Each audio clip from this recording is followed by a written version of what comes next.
भाजपा महामंत्री विजय शर्मा भूपेश बघेल सरकार पर निशाना बनावत हुए कहीन कि छत्तीसगढ़ में कांग्रेस सरकार के विश्वसनीयता संकट में हवे और कहीन सीजीपीएससी 2021 में 509 लोगों ने 30 सितंबर 2022 को 171 पदों के लिए, जिसमें डिप्टी कलेक्टर, नायब तहसीलदार और डीएसपी आदि पद हैं, साक्षात्कार दिया था। वो रिजल्ट अब नहीं निकाला जा रहा है। साक्षात्कार देने वालों ने जब पीएससी परीक्षा के अधिकारियों से बात की थी तो उस समय उनसे कहा गया था कि सारा रिजल्ट तैयार है, बस क्लिक करने की देरी है। तो ये क्लिक क्यों नहीं हो रहा है? सुप्रीम कोर्ट के निर्णय के बाद तो राज्य सरकार विभिन्न नए पदों के लिए वैकेंसी जारी कर रही है और पुराने लिए हुए परीक्षाओं के परिणाम जारी कर रही है, परंतु पीएससी का रिजल्ट रुका हुआ है। यह प्रश्न चिन्ह है। बाजार में चर्चा है लेन देन की, यह गलत है। क्या हो रहा है अंदर खाने, इस बात की चिंता सबको हो गई है।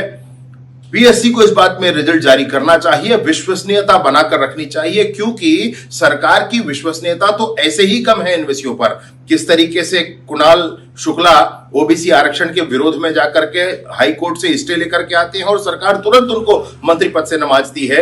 एसटी आरक्षण के लिए जो हाई कोर्ट में विरोध में गए थे, उनको भी स्टे मिलने के बाद सरकार ने मंत्री पद से नवाजा था। तो ये जो प्रक्रिया है सरकार ने की है, इसके कारण सरकार की विश्वसनीयता बहुत कम है इस विषय पर। इसलिए मैं सरकार से भी आग्रह करता हूं कि नौजवानों के लिए, इन पीएससी के फाइटर्स के लिए, इन प्रतिभागियों के लिए आपको घोषणा करनी चाहिए, आपको बताना चाहिए कि इस बार ऐसा कुछ नहीं होने वाला है। सरकार को, पूरी जनता को, पूरे नौजवानों को आश्वस्त करना चाहिए।